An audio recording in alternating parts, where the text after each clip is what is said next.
Oi, gente! Boa noite! Tudo bem? Estamos aqui ao vivo para o Instagram e também para o YouTube. Enquanto o pessoal vai chegando, eu vou dando as boas-vindas para todo mundo. Sejam bem-vindos, boa noite, acomodem-se, fiquem à vontade. Hoje a gente vai falar aqui sobre o azul. Então, a gente já conversou essa semana sobre o amarelo na terça-feira. Ontem foi o dia do vermelho. E hoje a gente vai finalizar o nosso ciclo de palestras aqui com o azul. E eu escolhi essas cores, né? São as 3 cores primárias, são as cores que vão dar origem a todas as outras cores, se a gente fizer misturas, entender os processos das cores, né? Então, a gente aproveitou essa semana, porque na segunda-feira foi o Dia Mundial da Aquarela, né? Dia 23 de novembro. A gente lançou o curso novo, que é o curso de aquarela e cor. Então, essa semana é uma semana comemorativa aqui para todo mundo que gosta de aquarela e eu aproveitei para a gente fazer essas curiosidades sobre as cores. Eu espero que vocês estejam gostando das palestras. Ontem foi muito legal, a gente terminou a palestra e ainda ficamos batendo um papo aqui bom. E vamos ver se hoje vai ser igual também, que foi muito bacana ontem, a gente tirando algumas dúvidas também, vamos deixar fluir também o papo aqui. Então, hoje eu estou de figurino azul, porque a gente vai falar de azul, figurino azul, para entrar no clima aqui total do nossa semana da Color Week. Então, todo dia uma cor diferente. E a semana acaba amanhã. Amanhã é nosso último dia de promoção dos cursos, então hoje a gente finaliza com a palestra, mas até amanhã ainda tem desconto nos cursos. E até o curso de lançamento está com desconto. Então, enquanto está todo mundo chegando, eu vou dar um resultado daquelas enquetes que a gente fez durante a semana e vou explicar um pouquinho o que eram elas, né? A primeira enquete que eu fiz foi perguntando qual a cor que era correspondente quando eu falava uma cor, né? Assim, eu acho que eu botei a forma primeiro, não, a cor mesmo, eu botei a cor. Qual a cor era correspondente da forma, né? Como se a gente tivesse 3 cores primárias, né? O amarelo, o vermelho e o azul, e a gente também tivesse 3 formas primárias, essa ideia, assim. Então, seria o triângulo, o círculo e o quadrado. Essa enquete foi feita na Bauhaus. A Bauhaus foi uma escola alemã de arte. Ela é a escola que abriu logo no início do século XX, né? Ela é uma escola engraçada. Ela acontece no momento em que a Alemanha está muito assim mexida. Então, ela abre depois da Primeira Guerra Mundial e fecha um pouco antes de começar a Segunda Guerra Mundial. Normalmente é um período de muita depressão, historicamente e socialmente, não é um período tão assim positivo para as pessoas, mas a escola da Bauhaus ela foi extremamente de vanguarda. Então, eu acho que há aos dois lados em certos momentos, né? Como nós, mais ou menos aqui, nesse momento pandêmico que a gente está vivendo, muitas pessoas conseguiram se reinventar ou redescobrir, ou então descobrir novas coisas. Assim, eu tenho muitas pessoas falando Primeiro, para mim, foi uma descoberta, né? Esse momento online do ateliê que foi realmente uma descoberta pandêmica, e muita gente falando para mim assim que redescobriu a pintura, né? Que era uma coisa do passado, que tinha deixado um pouco lá para trás por conta de várias situações, e agora teve tempo e começou, e muita gente que nunca tinha trabalhado, nunca tinha pintado, tem produzido coisas muito bonitas, assim, eu tenho recebido muitos directs e mensagens com isso, não só de alunos do curso, não, mas de quem acompanha, assim, vai fazendo as aquarelas da quarentena, e eu tenho ficado muito feliz com esse resultado. Então, boa noite todo mundo que está chegando. Eu estava falando um pouquinho da Bauhaus, né? Que foi da onde eu tirei essa enquete. Eles fizeram essa enquete para saber quem era as cores e as formas correspondentes, né? Isso foi uma pesquisa assim que o Kandinsky parece que tinha vontade de saber, e aí ele começou. Mas parece que também, nesse momento da enquete, foi meio que uma treta lá entre os professores, nem todo mundo concordava, nem todo mundo participou direito dessa enquete, e, na verdade, não se sabe o resultado. Olha só que doideira. Não tem um resultado fixo, assim, aconteceu isso, isso e aquilo. Mas foi feito isso por conta do seguinte: nas ideias medievais, assim, já, a gente já veio falando das cores, né, nessas últimas 2 lives, parece que já tinha alguns simbolismos ficaram muito fortes dentro dessa comunidade antiga, mais antiga europeia, né? Para a gente aqui não chega tanto, mas para a Europa, sim, já tinha algumas coisas, porque já eram saberes antigos passados durante a Idade Média. Então, essas formas eram mais presas a alguns conceitos que já existiam anteriormente. Então, quando se fizeram essas perguntas, a maioria dos alunos respondeu com essa lembrança vaga de alguma coisa que já tinha escutado dentro da sua vida por conta dessas imagens que vão vindo, né, culturalmente passando de um tempo para o outro. Então, a enquete da Bauhaus diz que o amarelo é o triângulo, e isso foi unânime, todas as pessoas responderam que amarelo era o triângulo, e isso já era um saber mais antigo. O vermelho era o círculo e o azul o quadrado, nessa versão recente dessa pesquisa. Então, o resultado deles era o triângulo amarelo, o vermelho o círculo e o quadrado azul. Dentro dessa sabedoria mais antiga, medieval, o quadrado não era azul, ele era vermelho, enquanto o círculo era o azul. O triângulo continua sendo amarelo, né? Dentro da enquete deles. E essa explicação é porque o azul é celestial e o azul lembra o céu e o céu é redondo, segundo essa crença, ou então as representações que se tinham de afrescos e de coisas assim, ou de tetos abobodados das capelas. Então ficou com essa ideia de que o azul era circular. E o vermelho, que é um quadrado, que é a cor da materialidade, e o quadrado não existe na natureza, de fato, a linha não existe, nenhuma coisa quadrada tão perfeita assim, ela é uma construção humana, então o vermelho era quadrado. Nessa segunda enquete ficou assim. Agora, a nossa enquete, vamos lá, que eu acredito que como isso foi uma novidade para mim quando eu li o capítulo, e saí do ar aqui no YouTube, acho que já voltei, não, saí do ar aqui, voltei, gente, voltei, tudo tranquilo aí, YouTube, opa, Instagram também, ai, gente, voltei. Gente, dá um oizinho para mim aí, para ver se tá todo mundo me vendo, porque eu piscou aqui minha internet umas 2 vezes. Espero que não se repita. Então tá, então estamos todos me vendo, todo mundo me ouvindo, me vendo, tudo direitinho. YouTube também, eu vou vir aqui, ok. Então, oi, gente, muito bom. Muito obrigada a todo mundo que está me acompanhando. Então, vamos continuar. Então, agora o resultado da nossa enquete aqui que a gente fez com as mesmas perguntas, né? E vamos lá. O amarelo foi o círculo, o vermelho foi o triângulo e o azul o quadrado. Então, a única coisa que combinou lá com a enquete antiga da Bauhaus foi o azul quadrado. De resto, a gente saiu total lá da organização deles e do conceito que eles têm das cores. Eu acho que o amarelo ficou circular porque algumas pessoas me responderam como se fosse o sol. Então, acho que a primeira ideia do amarelo circular veio por conta disso, o sol. Agora, o triângulo vermelho, eu não sei explicar. Eu só achei bem curioso, assim, eu queria saber se ia ser muito próximo ou não. Então, eu acho que não tem uma relação. Vai ser muito mais fruto de alguma vivência nossa, de alguma experiência que a gente tem com a cor e com a forma, do que entre alguma coisa que já venha de psicológica, enfim, não sei dizer mesmo.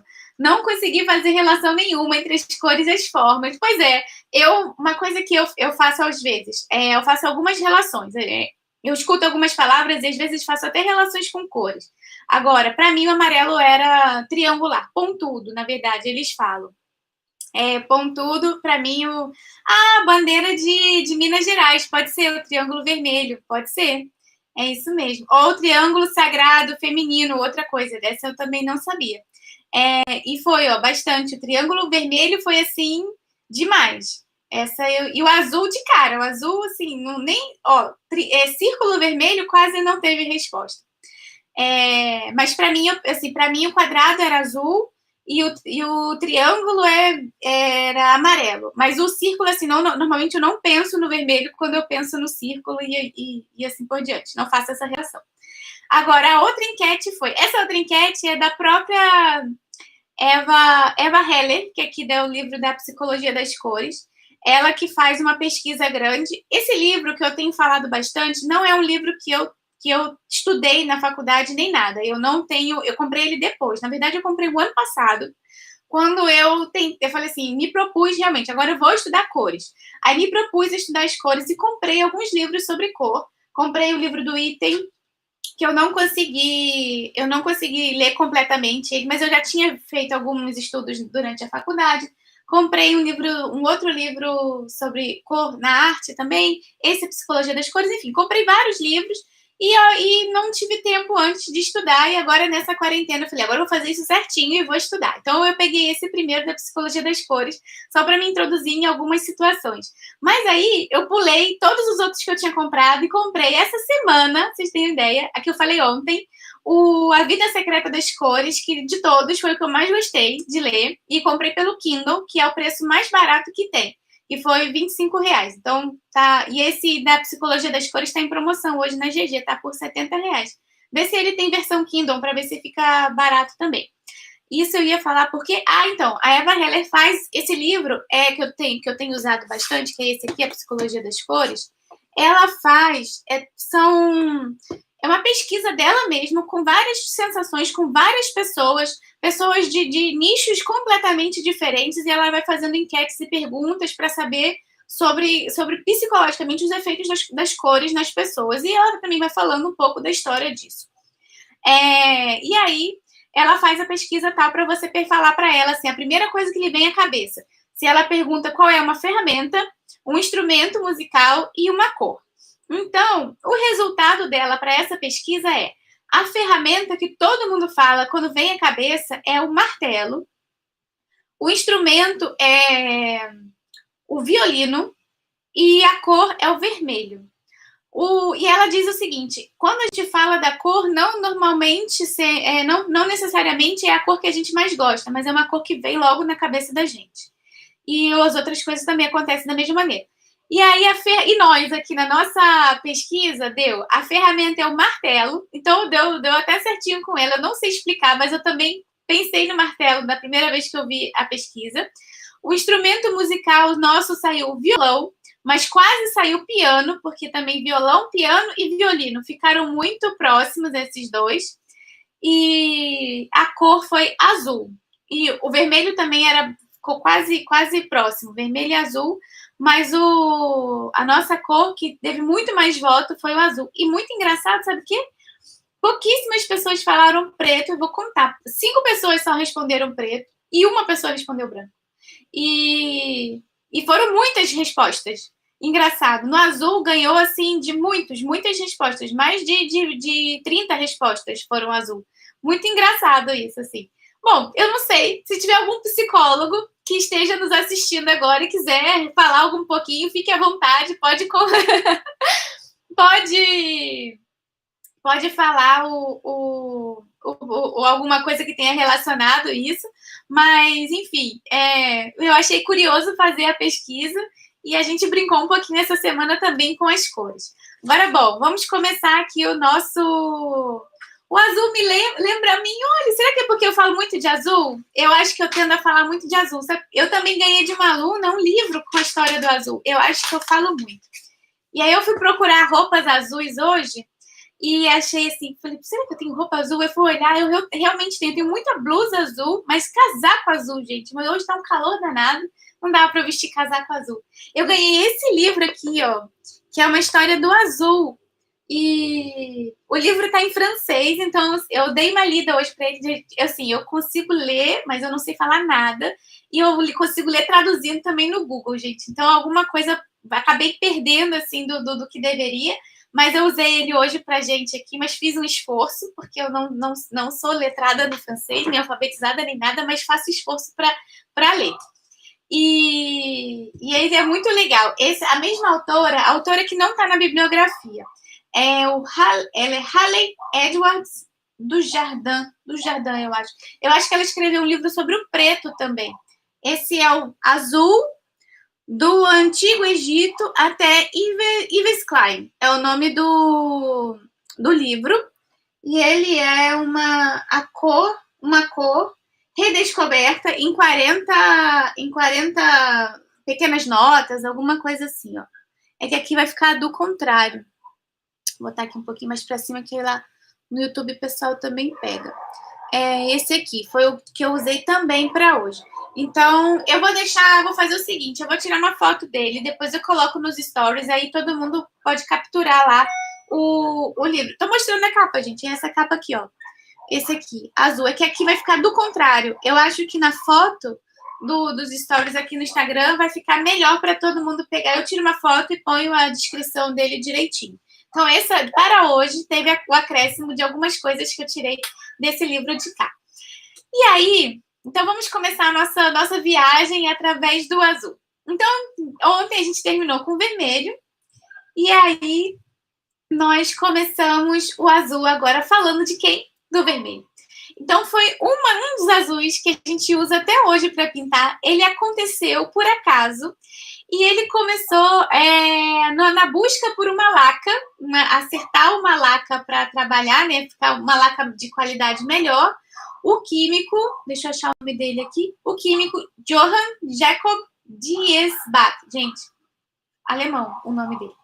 Johann Jacob Diesbach, ele consegue em 1704 achar o azul da Prússia. E aí foi por conta de... O azul da Prússia foi uma mistura de tantos materiais que ele tinha à disposição para fazer as pesquisas dele, né, num laboratório. Ele era um colorista, ele estava trabalhando para um químico na procura dessa laca, que as lacas são vermelhas, e aí ele consegue o azul da Prússia. Isso foi uma mistura que aconteceu ali, inesperada. E aí essa mistura inesperada, ele acontece aqui, ó. Deixa eu ver, tem um nome para isso. Chama serendipidade. Serendipidade. Que acontece na química. Ah, me perguntaram assim, Zezé, o que é laca? Zezé, eu vou falar para você assistir a live de ontem, que nós falamos muito sobre as lacas, que é um tipo de tintura vermelha. E aí essa descoberta veio assim, por acaso. E aí até tem alguns relatos, né? Isso fica claro lá no livro da Vida Secreta das Cores, que para fazer o azul da Prússia, se o acaso não tivesse trabalhado junto, tirar, assim, sair essa mistura foi muito difícil, porque por muito tempo, como foi tão acaso isso, por muito tempo a receita não era tão plena assim, então às vezes era difícil de reproduzir. Mas depois de um tempo já se entenderam como é que se faz, porque era uma mistura de óleos orgânicos, um material, minerais, enfim. Eram muitas coisas para acontecer ali, aquele azul da Prússia. E o acaso foi o principal nessa jogada, além do colorista que estava fazendo a pesquisa. Esse azul da Prússia ele passou a ser comercializado como material artístico a partir de 1710. Então, eu quis começar com o azul da Prússia, que é um azul um pouco mais forte, um azul muito bonito também, porque ele vem do vermelho. Então, a gente veio conversando assim de uma cor para outra e eu achei bem interessante. Eu não sabia até então que o azul da Prússia vinha do vermelho.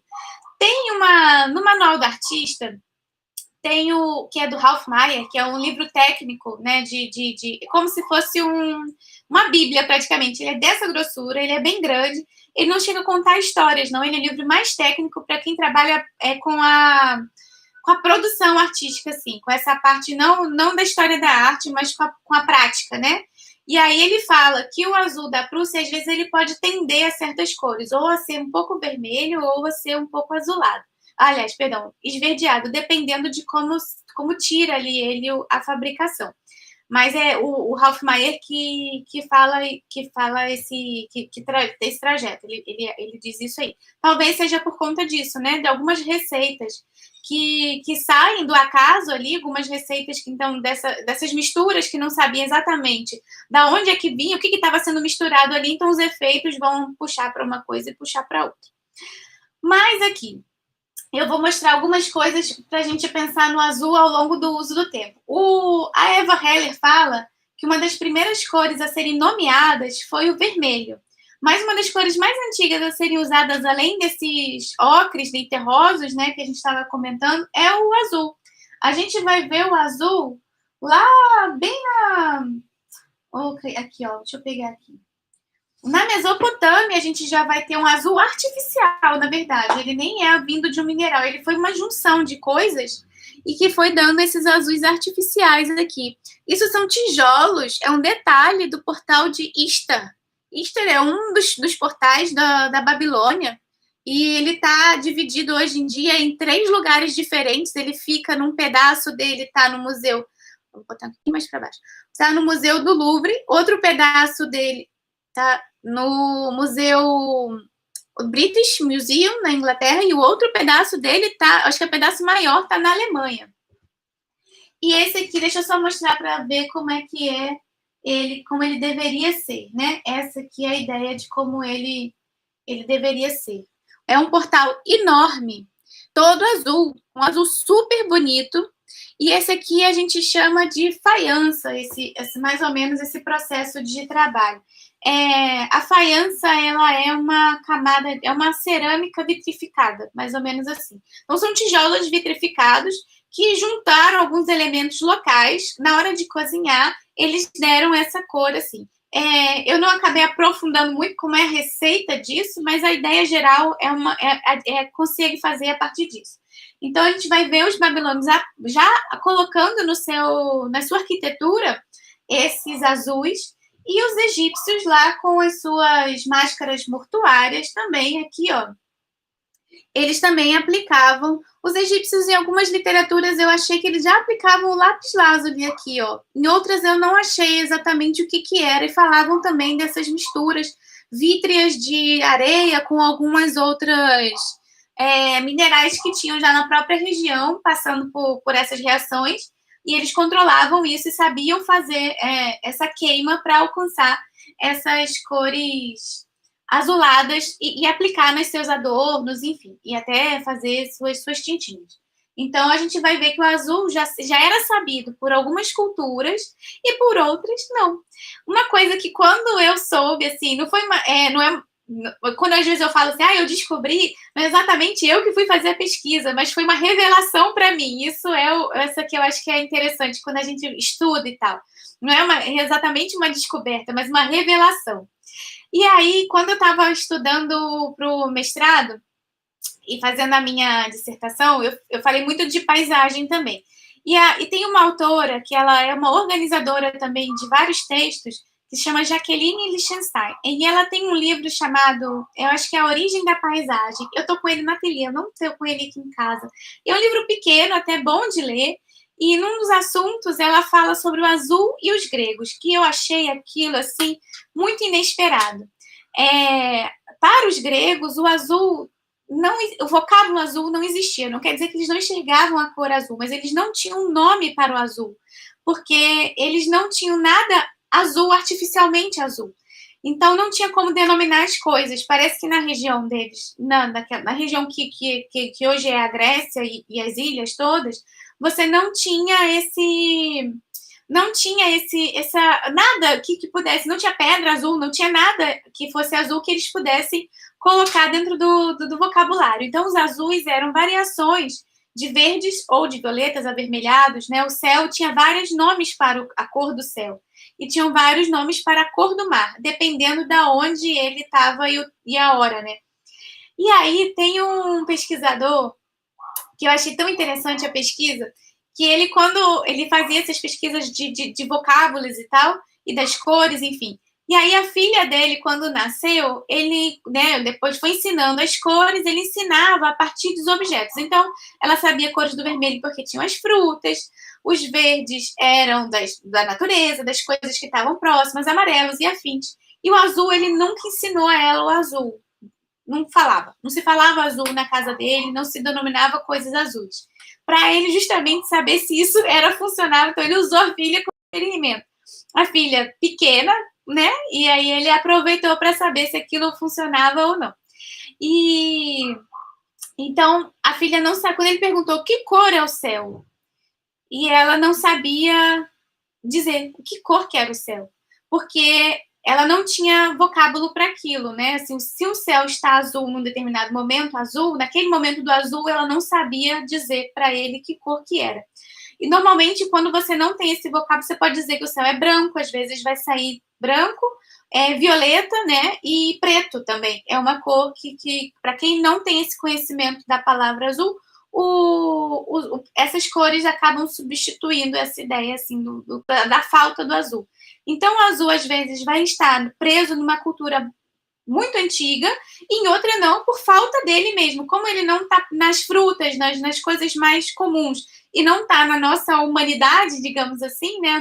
Não temos coisas azuis, e aí fica difícil para quem não é natural não ter. Então, quando fala para mim Grécia, eu só penso em azul e branco, eu não consigo tirar essas duas cores da minha cabeça, porque o contraste é muito grande, daquelas casinhas brancas com o mar super azul.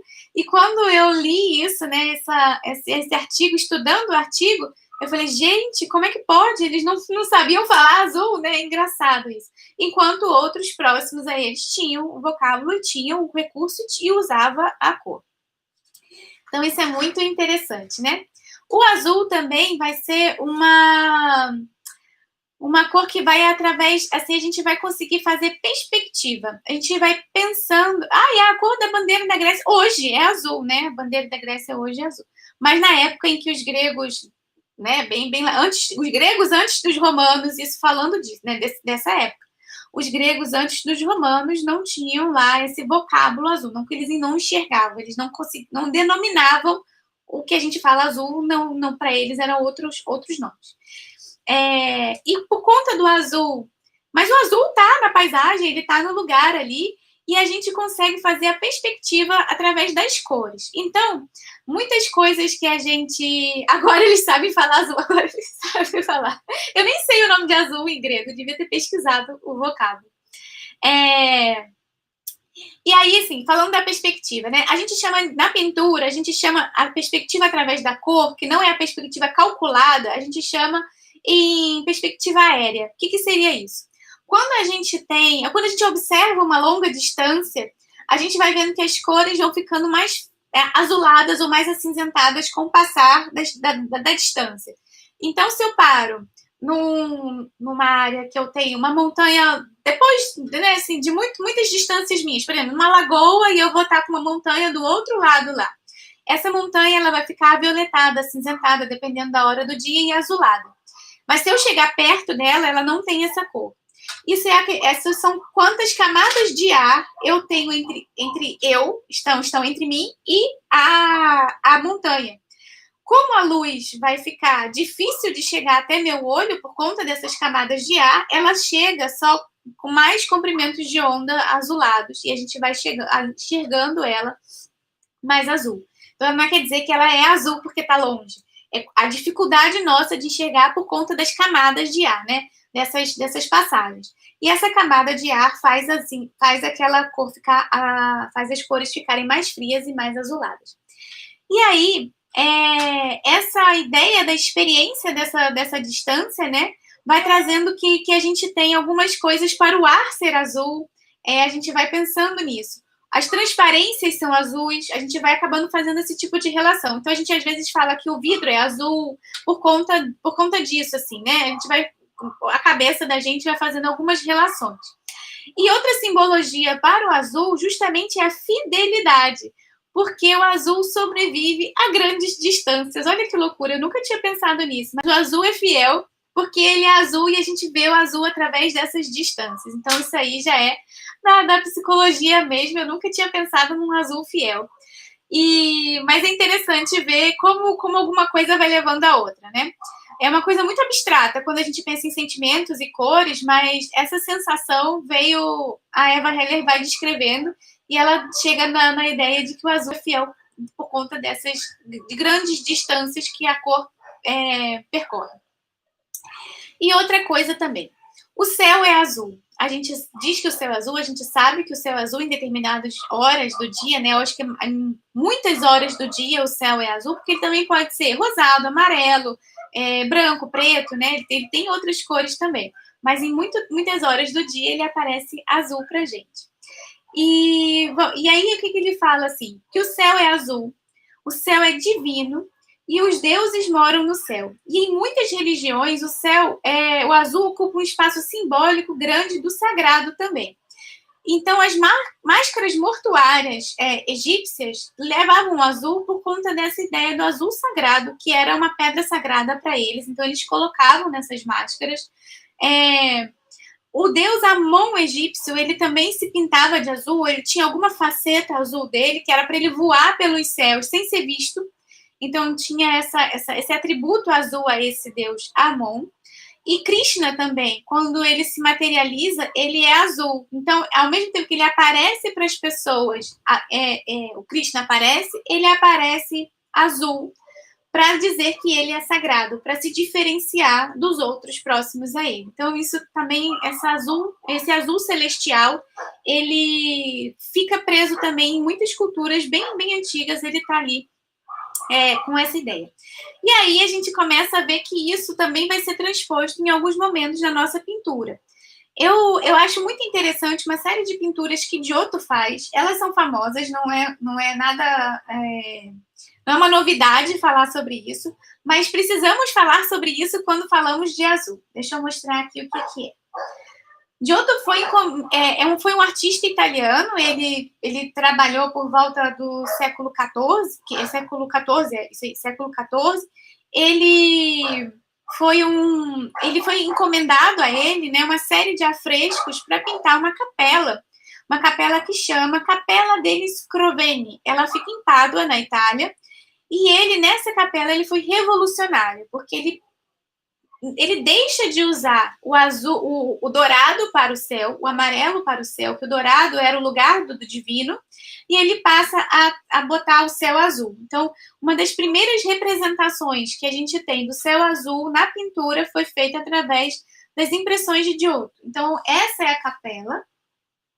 Aqui, ó, o trabalho dele aqui. Ela é bem grande e todos esses pequenos quadradinhos são afrescos contando a vida de Jesus Cristo.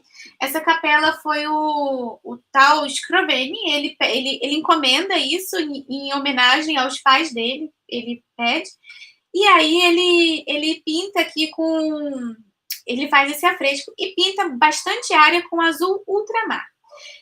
No azul ultramar, ele vem do lápis lazuli, já se conhecia, né, essa cor, e só que ele pinta uma capela inteira. Então, vamos pensar um pouquinho sobre Giotto, sobre a capela e sobre o azul ultramar.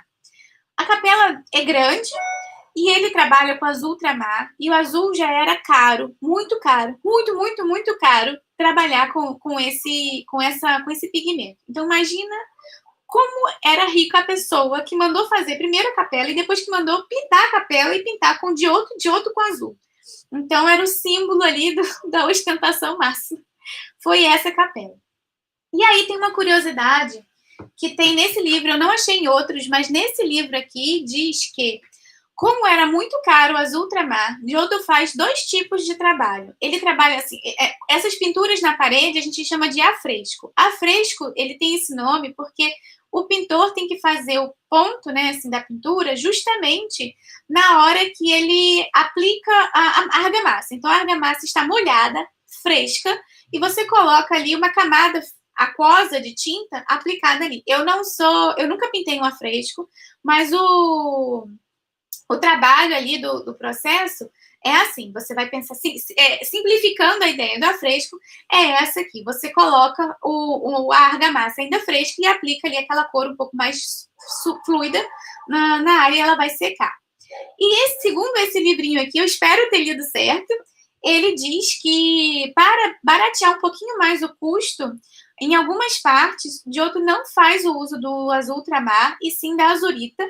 E para ficar parecido com o tom, a azurita ficar um pouco mais vibrante, porque ela também já era um pigmento conhecido, e a azurita é muito parecida com a azul ultramar, só que na hora que ela se transforma em tinta, ela não tem a mesma vibração.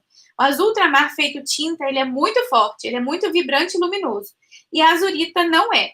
A azurita é um pouquinho menos vibrante. E aí era uma cor secundária, uma substituta mesmo, que se usava na época para baratear custos. E aí diz que ele usa ela não com a argamassa molhada, mas com a argamassa seca. Ele faz um asseco com a azurita para poder se assemelhar na cor do azul ultramar. Então ele dá um pulo do gato ali, ele faz um truque para poder conseguir pintar toda a capela de azul, por mais caro que que ele seja, né, o azul, né, e o cara podia pagar por isso, tanto é que encomendou e pagou e fez, mas eles deram ali um jeito de ficar também um pouquinho menos pesado para o dono da capela. E eu achei isso muito interessante. Dessa eu não sabia, porque os livros que eu tinha lido até então, todos diziam que era de azul ultramar, a capela do tal Scrovegni. Gente, o Azul daria, sei lá, uma semana de lives de tantas histórias e aplicações que o Azul tem. Então, realmente, o conteúdo é bem grandão e eu tô lendo um pouco aqui para eu não me perder. De vez em quando eu abaixo aqui porque tem muita... para não perder nada, porque tem muito detalhe. Então, ele cadê? Só para não me perder, isso, usou a azurita para baratear um pouquinho o custo aqui dessa capela. Eu achei essa informação bem legal. Então vamos lá. O rico, mas não tão rico, exatamente. Rico era o patrono. Essa ideia, às vezes, que a gente pensa que o pintor usou para pintar determinada imagem, pintou a cor, na verdade, não é ele que paga pela cor. Quem paga é o patrono, é quem encomenda. E aí o pintor acaba comprando assim, eu vou pintar uma Madonna, por exemplo.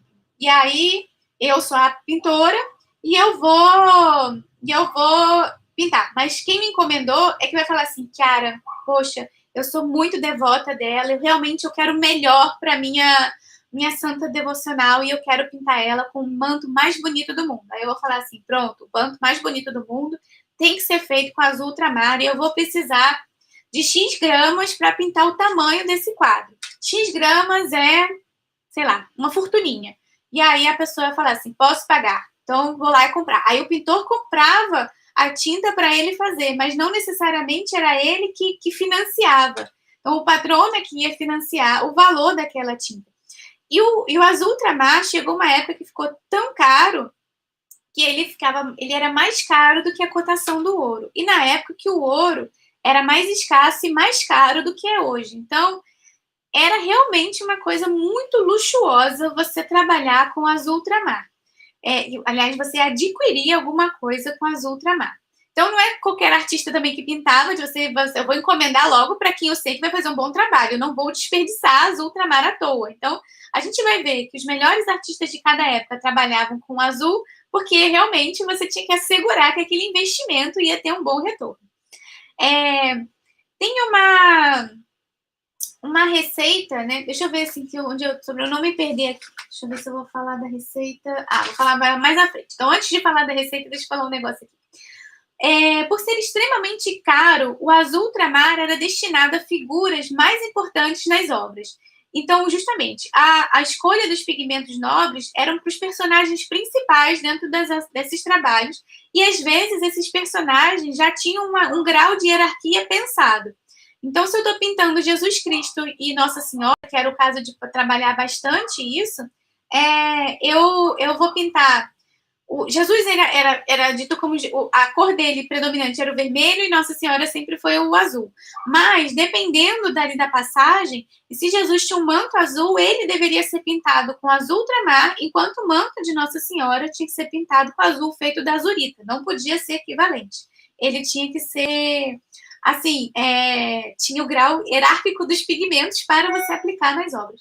Estavam me pedindo aqui o afresco. Eu mostrei os afrescos dela. Eu vou mostrar a abóbora aqui, ó. São muitos, gente. Os afrescos aqui, ó, são muitos dessa capela. Ela é bem grande. Isso aqui é uma abóbora, é a parte de cima do teto. Olha como é bonitinho. Todo azul. Estão me perguntando aqui onde eu compro minhas aquarelas. Gente, eu compro em vários lugares as aquarelas, mas tem vários posts falando das aquarelas, depois a gente pode conversar no final sobre as tintas e tal. Por enquanto, vamos falando dos azuis. Deixa eu só beber uma aguinha aqui. E aí, por conta desse simbolismo também, de que o azul é celestial e o azul, o manto de Nossa Senhora é azul, e ficou por conta também de eu querer pintar ela com o melhor que eu posso prover, alguns nomes femininos saíram dessas ideias. Então, a gente vai ter nomes como Celeste, Celestina, Celina, todos vêm com essa origem celestial desse azul que lembra o azul do manto da Virgem Maria. Então as coisas são muito, muito juntas, né? E esse azul feminino, essa ideia do que o azul também é feminino é por conta disso, desse manto, dessa cor suave, desse manto celestial de Nossa Senhora. E aí, por que o azul ultramar se chama azul ultramar se ele vem de uma pedra chamada lápis lazuli, né? Então, o azul ultramar leva esse nome justamente porque, do ponto de vista europeu, ele vem do ultramar. Ele não é conhecido na Europa, ele não consegue se tirar de lá, não existe, né? As minas de azul ultramar por lá. E disse a lenda que foi Marco Polo que achou essa região, que hoje seria o Afeganistão. Ele, numa dessas viagens dele, ele vai até o Afeganistão e vê uma mina uma montanha, né, de onde se extraía o azul, o lápis lazuli, que no Oriente já era muito conhecido, e ele leva um pouco desse azul para a Europa. Então, disse que é assim que chega o azul ultramar, lá por volta de 1200 e alguma coisa, eles começam a conhecer o pigmento do azul ultramar. E o azul do lápis lazuli é uma pedra semi-preciosa. E para fazer o azul, para fazer o pigmento, é muito difícil. Ela é toda mesclada, né? O lápis lazuli é um veio azul dentro de outras pedras. Ele não é tão simples assim. Ele precisa ser lapidado, você precisa tirar aquilo, né? Tirar daquele excesso de outros minerais que estão envolvendo ele ali. E para fazer o pigmento, Cennino Cennini dá uma receita, que era a receita mais ou menos que Giotto deveria conhecer, porque são próximos, né, contemporâneos ali, mais ou menos, de trabalho.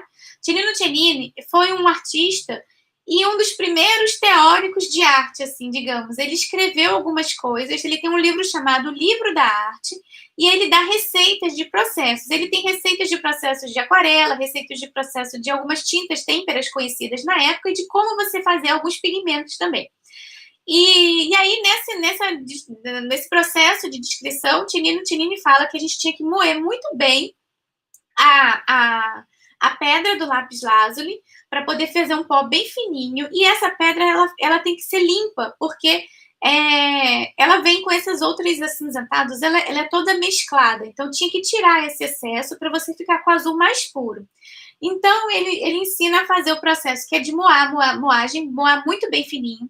Depois, ele juntar esse pó que se foi moído a uma cera de abelha, ele faz um chiclete com essa cera, junta essa massa toda, depois essa massa é lavada. E aí, esses banhos que vão acontecendo, vai soltando ali aquele pó bem fininho, e aquele pó fininho depois, de novo, né, é peneirado e vai peneirando com tecido. Então, para saber como ele tem que ser bem fininho, para poder sair o mais puro azul ultramar. Então, a pedra já é difícil de tirar e ela já é difícil de fazer depois o pigmento. Então, aí ela já não é na Europa, ela já vem de outro lugar. Difícil de tirar e difícil de se obter o pigmento.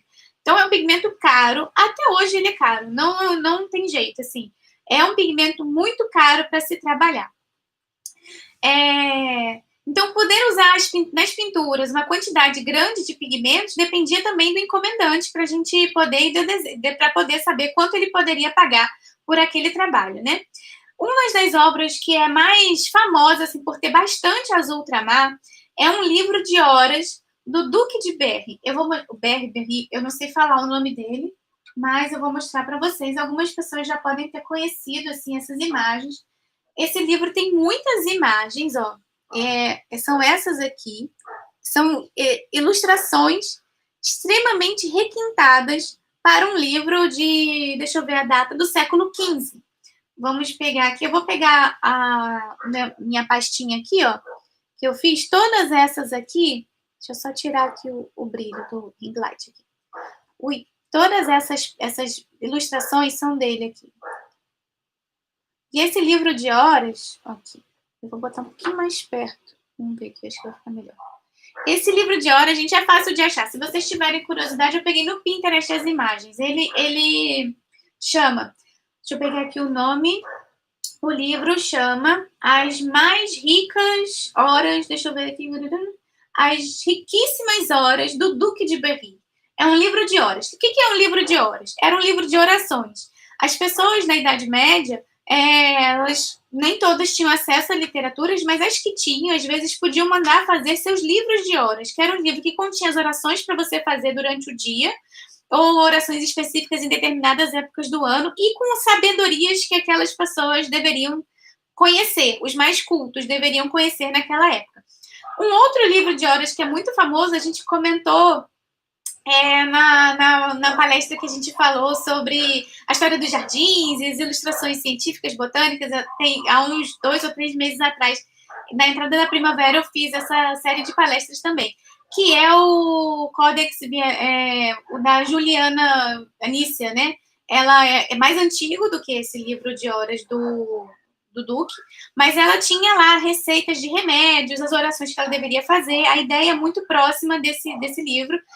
Assim, as imagens desse livro são menos requintadas, o da Anícia, mas mesmo assim, ele foi um livro que ficou muito, muito bem quisto, né? Na época ele foi saqueado, é muito importante esse livro para a história da humanidade.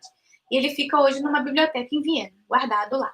E esse Duque de Berry também encomendou o seu livro de horas, e aí ele tem uma série de ilustrações. Deixa eu só ler aqui, porque são algumas coisas que a gente tem que falar. O livro agrupa informações sobre os meses do ano, sobre as 4 estações, e ele é ricamente adornado e tem 512 páginas. Gente, 512 páginas num livro medieval é muita coisa, feito à mão. Então, foram 3 ilustradores que trabalharam nessa empreitada. Os ilustradores se chamam Paul, Hermann e Johann. Eles ficaram conhecidos como os Irmãos de Limburgo. Eles ficaram famosos, eles deviam ser ilustradores de alta qualidade, porque se você sabe o nome deles, isso é um indicativo, porque era uma época em que pouquíssimos artistas podiam escrever seu nome nas suas produções. Durante a Idade Média, assim, quase os artistas não vão assinar seus trabalhos, né? Quem cria é o Deus divino, não somos nós. Então, esses artistas não assinavam suas obras, eles estavam só fazendo seus trabalhos a serviço do divino. Eles não poderiam aparecer mais do que o divino. Então, a gente começa só a saber o nome dos artistas mesmo no início da Renascença, mais ou menos nessa época. E mesmo assim, só sabe o primeiro nome. E eu acho que isso já é uma coisa muito grande. E sabe de onde eles vêm. Esse Limburgo é o nome de uma cidade. Então, deve ser esse processo de saber também dos clãs. Às vezes ficavam alguns nomes de família, mas saber da cidade que vinha era uma coisa um pouco mais comum. E eram especialistas, né? Naquela época você contratava artistas, os artesãos, né? Era uma mescla, né? Você estava ainda saindo um pouco do artesanato e entrando numa mais especializada. Então, os artesãos da época, eles eram, às vezes, passando de pai para filho. Isso eram as famílias. Famílias de pedreiros, famílias de trabalhadores com prata, famílias de escultores, famílias de artistas, isso ia acontecer. Então, às vezes, você sabia o nome da família ou o nome da região que aquela família pertencia, na hora de você contratar um serviço e tal. Então, esses a gente sabe os nomes, que é bacana. Deixa eu ver aqui mais. Teve uma dúvida aqui, deixa eu perguntar. Que perguntou se só para voltar para a gente não distanciar muito, que foi do vidro ali da faiança. Olha, não era o lápis. Nesses livros aqui, não diz o que era exatamente, mas na Vida Secreta das Cores, diz que era uma mistura. Eu acho que é lá, gente. Eu já li tanta coisa que eu já não estou lembrada direito. Mas diz que era uma mistura de areias e coisas da região. Então, não tinha exatamente o lápis lazuli, porque ele era aquecido. Então, ficava azul por conta do aquecimento, e não extraído, não era azul já o produto, e eles pintavam ali em cima. Ele era aquecido, e esse aquecimento é que transformava ali. Era quase o processo de fazer o vidro, só que a faiança não era transparente, e algumas coisas eram transparentes no Egito. Não, é um esmalte para imitar, mas tem detalhes que são de lápis lazuli, sim. O tijolo é feito de lápis lazuli. Então, vamos verificar isso. Ó, tem várias origens aí. Então, mas era mais dessas esmaltações. A porta de Ista. Tá. Então, a porta de Ista tem o lápis lazuli. vamos verificar. Mas outras coisas também. Mas era conhecido. Eles conheciam, sim, o lápis lazuli. Os mesopotâmios, aquela região toda tinha, sim. Meu avô espanhol... E eles conheciam. Então, assim, eu não sei se completamente, se tudo ali é feito de lápis lazuli, mas as receitas que dizem ali eram de receitas que tinham algumas coisas mescladas e que eram aquecidas e que transformavam esse aquecimento, ficava azulado, essa vitrificação, essa faiança ali que eles faziam. Deixa eu só terminar aqui a questão aqui do azul ultramar. Então esse livro ilustrado, ele tinha bastante azul ultramar, gente, era uma riqueza total. Ele tanto se chamava As Mais Ricas Horas, porque era um livro muito bonito, mas também porque ele era um livro muito rico, porque deve ter sido uma fortuna, porque além do azul ultramar, tinha os detalhes em dourados ali, imagina o quanto esse duque não investiu nesse livro, e esse livro a gente investiu tanto que ficou para a humanidade. Então a gente consegue ver na internet o livro agora e as 512 páginas, eu acho que dá para achar. Eu achei várias no Pinterest. Se tem no Pinterest, então tem até sites mais sérios, sim. Então, vamos lá. Outros pigmentos azuis também eram contemporâneos do azul ultramar.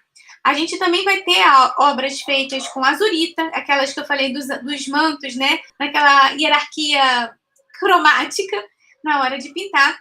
E a gente também tinha o índigo, que era usado muito na indústria têxtil. Ontem a gente falou muito sobre o vermelho, essa importância do vermelho para a roupa, que dava umas cores muito bonitas, mas o azul já para vestimenta, ele parece que não tinha tanto poder de fixação e não era uma cor que se gostava tanto assim para os processos da moda da época, da moda medieval, digamos assim. Não tinha tanto azul, parece que ele desbotava um pouco muito rápido. Então se usava o índigo e a cor para a roupa azul era acessível, o índigo era um pigmento acessível, então qualquer pessoa podia se vestir de azul. E aí, com isso, as cores litúrgicas da igreja, nesse momento, não se podia usar azul de jeito nenhum, porque não era uma cor na liturgia ou nos momentos da roupa, né? Não se usava o azul, porque qualquer pessoa podia usar. Enquanto achar roupas verdes, né? Os pigmentos verdes, os vermelhos e amarelos, enfim, dourados para esse e branco também para esse momento litúrgico eram as cores principais da cristandade na época. O azul ultramar do céu mais luminoso. Da luminoso é meu favorito. Alguém tinha falado aqui alguma coisa? Deixa eu só. Não esquece de beber água. Vou beber, gente. Deixa eu só. Tinha uma pergunta que eu acho. O que era mais caro? A cama vermelha ou o azul ultramar? O azul ultramar era mais caro. O azul ultramar, ele era o preço próximo do ouro, ou então mais caro do que o ouro. Ele realmente foi um azul extremamente importante dentro do processo pictórico e de custo, né? Ele tinha um custo muito elevado. Então, deixa eu ver aqui. Deixa eu só, para não me perder de novo, que hoje tem bastante assunto aqui, gente. É muito detalhe. Então, olha só aqui. A gente vai ver muitos artistas que optam por usar o azul ultramar. O vermelho é um deles, que trabalha muito com o azul ultramar. Se a gente for pesquisar para saber quais os pigmentos cada artista usou, dá para saber. E o vermelho, a gente sabe que ele usava muito as 3 cores primárias. Ele manipulava muito bem essa organização cromática. E o azul ultramar era o azul que ele empregava nas obras dele. E aí, essa variação tonal é muito bonita aqui, né? Ele é quase uma obra completamente azul. Ela tem alguns pontos de amarelo aqui. Ai, gente, peraí, desculpa. Alguns pontos de amarelo, a gente vai ver aqui atrás, vai ver um pouquinho sujo aqui na parede, mas completa. E a saia dela lá embaixo é amarelada. Então, um pouquinho mais para frente. É porque para frente a luz fica pior. E todas essas cadeiras aqui também são azuis mais fortes. Então, nessa época, o vermelho barroco, a gente já está chegando ali próximo do barroco, alguns artistas optavam por usar o azul ultramar, outros nem tanto, por conta desse brilho que o azul dava. O vermelho, podemos dizer assim, ele era meio até contemporâneo Aí do Rembrandt, que já tinha uma paleta um pouco mais terrosa. Alguns artistas da época também, às vezes, faziam algumas passagens de tons por cima do azul, ou então faziam bases marrons para o azul ultramar não vibrar tanto assim e não atrapalhar a própria organização cromática da paleta. O Vermeer já tinha esse azul mais vibrante. Alguns outros artistas apagavam um pouquinho de tão forte que era o azul, eles davam um jeito lá na pintura para ele não sobressair as cores. Imagina, você trabalhando com uma paleta muito terrosa, que é mais marrom, às vezes marrons alaranjados, se você coloca esse azul de brilho intenso, ele vai elevar muito mais, ele vai sujar nada, ele vai aparecer muito mais do que o resto. Então era um modo de equilibrar também as cores, apagando um pouquinho o azul ultramar. Então, às vezes a gente acha que eles não usavam, até usavam, mas apagavam um pouco por conta dessas situações. E o Vermeer não, já deixava as três primárias ali e ele elaborava muito bem isso. Então, essa obra do Vermeer foi feita mais ou menos em 1666, 1663. Aliás, perdão, 62 e 63.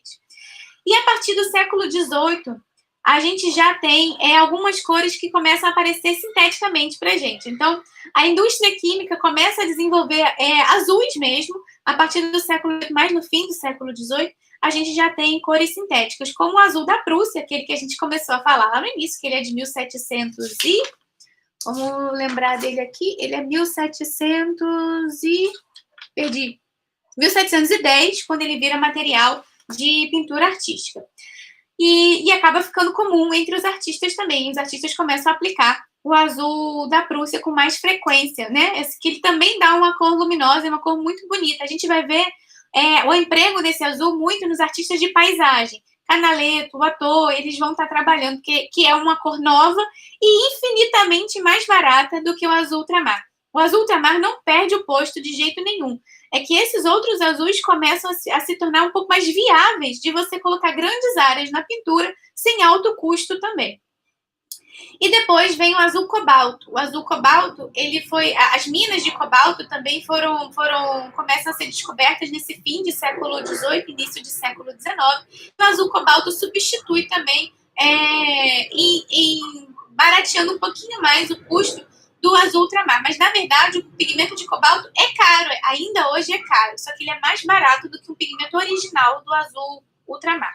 Então, acaba que as pinturas vão girar nessa ideia do custo do azul ultramar e outras soluções vão surgindo ao longo do tempo para a gente poder começar a pintar e ter como pintar com essa cor. E aí, no início do século XIX, também começou a fabricar o índigo sintético. A gente sabe que o índigo ele é feito de planta, né? Ele é extraído de algumas raízes. Parece que tem duas plantas que fazem essa tonalidade semelhante. Eu realmente esqueci de anotar aqui da onde vem o índigo, gente. Foi falha técnica, mas parece que uma vem na Europa mesmo se encontra e outra é fora dos domínios europeus. Então, você tem duas origens de índigo, que é o índigo que faz o jeans, né? O índigo que vai para a calça jeans. Acho que na indústria têxtil, o índigo tem uma importância muito grande. Na minha paleta também, eu uso bastante índigo, é uma cor que eu gosto. Eu substituo o preto pelo índigo. Eu não uso a cor preta, eu uso o índigo para escurecer as minhas cores. Eu prefiro, eu acho que dão tons mais profundos e as misturas são mais transparentes e mais bonitas. Então, eu não tenho preto na minha paleta. E aí também a gente no século XIX já fabrica o ultramar sintético. Então a história do ultramar sintético é assim. Você... não vou falar dele agora. Olha, gente, desculpem, é muita coisa para falar. A gente está chegando às 8 horas, eu acho que a gente ainda vai precisar de mais um pouquinho aqui para terminar a nossa história do azul. Ele vai sair um pouco da minha programação de 1 hora aqui. Eu espero que não esteja ficando cansativo esse falatório todo, mas é que o azul tem muita história para contar. Vou falar antes um pouquinho do azul cobalto, só para a gente não se perder um pouco nas datas e na linha do tempo. Então, o azul cobalto foi um pigmento que surgiu nesse fim do século XVIII, início do século XIX, ali, ele está mais ou menos nessa ideia, nesse processo até de síntese, né? Você conseguir transformar. Você consegue achar a mina, né? Você consegue trabalhar com ela, entender o que ela faz, mas às vezes até virar tinta, isso não é tão dinâmico assim, demora um pouquinho mais. E aí tem uma história muito interessante do azul ultramar e do azul cobalto. Durante a ocupação nazista, né, da época do século XX, isso já, a gente vai ter um artista holandês que vendeu muitas obras para os nazistas. É muito complexo falar do regime nazista e tal, mas para as obras de arte, né, a gente, dentro da história da arte, tem uma questão também muito complexa, porque eles tinham um ideal artístico, né? O Museu de Berlim mesmo, aquela ideia toda lá, enfim, eu não sou estudiosa muito dessa época, nem da Alemanha, mas você tem um pensamento ali da ideia que eles tinham que... eles criaram uma ideia de arte perfeita, e tudo que não se encaixava naquela ideia de arte perfeita, que era arte moderna, aquilo não era válido. Então, eles destruíram muitas obras modernas e de muita qualidade, mas também salvaram muitas outras obras antigas, porque eram aquele ideal artístico era o perfeito. E aí tem um falsificador que chamava Han van Meegeren, holandês. Desculpe aí a pronúncia holandesa aqui, que eu não tenho nenhuma, mas ele fez o seguinte, ele é um artista muito bom, tipo, quase um gênio do mal, porque ele começou falsificando as próprias obras. A história dele começa quando ele ganha uma menção honrosa, e essa menção honrosa não poderia ser vendida nem sair da instituição com a qual ela foi contemplada. E durante a exposição, parece que teve uma pessoa que gostou tanto que ele queria muito comprar a obra e ele não podia comprar porque ele ganhou esse prêmio.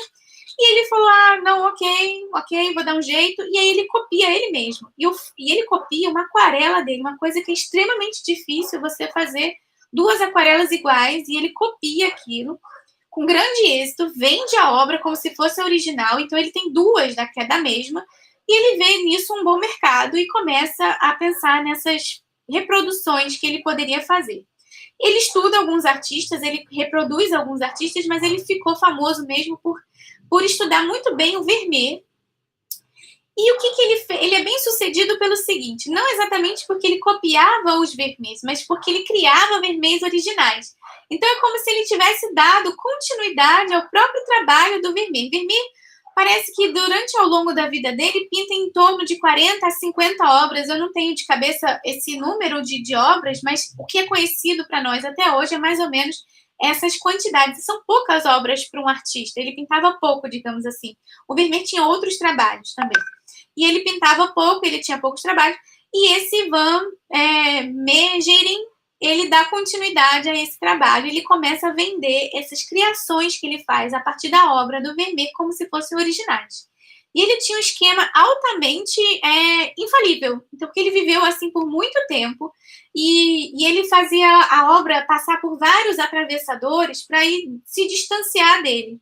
E o que ele fazia? Para a obra ser praticamente indiscutível que ela era uma original, ele passeava pelos brechós, né, da época, antiquários, enfim, comprava obras de artistas da mesma época com menos expressividade, porque você vai ter... hoje em dia, a gente ainda não vive isso, mas na Europa, né, se podia comprar obras de artistas menos expressivas, porque você vai ter um volume grande de artistas, principalmente na Holanda, que durante o Barroco teve uma explosão cultural muito grande. Então, muitos artistas trabalharam lá, muitos artistas estudaram lá. Então, alguns ficaram famosos, outros nem tanto. E esse excesso de obras ia parar nesses antiquários que você podia comprar, e ele aproveitava a tela dessas obras para ser o mesmo tecido da mesma época. E ele raspava essa tela, tirava a obra por inteiro e pintava novamente em cima. E ele tinha o cuidado de comprar os pigmentos que eram usados na mesma época. Então, ele fazia uma pesquisa dos pigmentos, dos solventes. O cara é realmente um gênio para ele poder fazer isso e não ser identificado. E aí, ele construiu uma época na casa dele um forno para queimar, um forno a lenha, todo cheio de especificidade, para ele poder queimar a obra de um jeito que ela craquelasse para parecer uma obra antiga. Então, tipo, o cara realmente, assim, o máximo da pesquisa, da química, e tudo isso de forma muito autodidata. E ele foi fazendo isso. Só que ele dá uma escorregada numa obra só. Numa obra, deixa eu ver se eu acho a obra aqui. Parece que foi essa obra de Cal. É essa ou é outra, gente? Eu peguei as duas para poder. Essa obra aqui É uma falsificação dele, que ele pinta ao estilo de Vermeer. Essa obra eu nem acho que é tão próxima assim, mas essa daqui é uma das que ele também trabalha. E ele diz, né, para poder dizer que são Vermeers originais, ele diz que são Vermeers do início da carreira e não do fim da carreira. Então ele diz que são estudos. Olha só a história que ele cria. Mas numa dessas obras, que agora eu não anotei, gente, desculpa que se era uma ou se era outra, ele compra um azul ultramar, porque eu sabia que o Vermeer usava azul ultramar, ele compra um azul ultramar, e o azul ultramar estava meio batizado ali, e com pigmento de cobalto, estava misturado, um pouco de cobalto. E ele não assim, ele foi à origem, foi comprar o azul ultramar, mas acho que ele não tinha também recurso para analisar mesmo se aquilo era tão puro assim. E esse cobalto não estava puro. E ele pintou a obra, tal, ele não sabia, enfim. Só que, no fim já da queda do regime nazista, ele foi condenado, porque ele vendeu muitas obras, ele enriqueceu muito vendendo obras para os nazistas, porque ele fazia como se fosse um marchand, ele fazia esses atravessadores chegarem nos compradores finais, e quem estava comprando muitas obras nessa época era o regime nazista. E aí, voltando, né, acharam o esquema dele, ele ficou milionário. Tem um valor, parece que ele ganhou, 30 milhões de dólares atuais, né, nesse esquema dele. E aí ele foi condenado por ajudar o regime, e ele fala, não, são todas obras falsas. Aí eles, no tal julgamento dele, ele se justifica, não, eu falsifiquei todas, eu enganei todos eles, eu vendi, são as minhas pinturas. E aí ele tem que provar isso. E aí, na hora de provar, uma obra consegue provar. Se uma obra denuncia ele que ele é falsificador. Porque quando foram fazer a pesquisa ali para saber os pigmentos e tal, ele vê que esse pigmento ele comprou mesmo, porque o cobalto não tinha. O cobalto só foi descoberto 130 anos depois do produto, né, do Vermeer e das pinturas dele. Então, não tinha como o Vermeer usar pigmento de cobalto, porque naquela época não se conhecia. Então, isso foi um dos motivos lá que ajudou ele a se safar, pelo menos, da pior condenação, que seria a morte, mas ele continua sendo condenado por falsificação. E o que acontece? Essa obra, que depois se descobre, desse pigmento azul batizado, era tão certo de que as falsificações dele eram do Vermeer, que muitas obras já estavam no museu. E não se sabe até hoje, às vezes tem uma ou outra que ainda não se sabe se é ou se não é. E aí qual é o problema disso? Quando uma obra vai parar no museu, ela é uma obra que leva uma autenticidade. Se ela está ali, é porque passou por um crivo de especialistas. E se você fala que os especialistas de determinado museu erraram, você cria um problema para os especialistas e para o museu. Então, eu acredito que até hoje você tem ali algumas obras que a gente pode atribuir a, talvez tenha mudado o nome, assim, atribuído a, mas que pode ser em realidade de algum falsificador, tanto esse ou quanto outro. Isso pode acontecer. E na Alemanha tem um museu da falsificação. Eu achei isso muito engraçadinho. Ele existe, e as obras que vão sendo assim atualmente, que já passam por esses especialistas e dizem que são falsificadas, vão parar nesse museu lá da falsificação e vão contando essas histórias também. E dentro dessas histórias da falsificação, os melhores falsificadores não são aqueles que copiam, são aqueles que dão continuidade à obra do artista que eles pesquisam, né? Então, eles criam novos. Eu acho essas pessoas geniais, porque elas conseguem entender o processo de pintura tão bem desses grandes mestres, fazem ao ponto de enganar os próprios especialistas, e ainda criam novos com a mesma ideia. Eu falei, gente, isso realmente é surreal e é genial, o poder da mente humana, onde vai parar.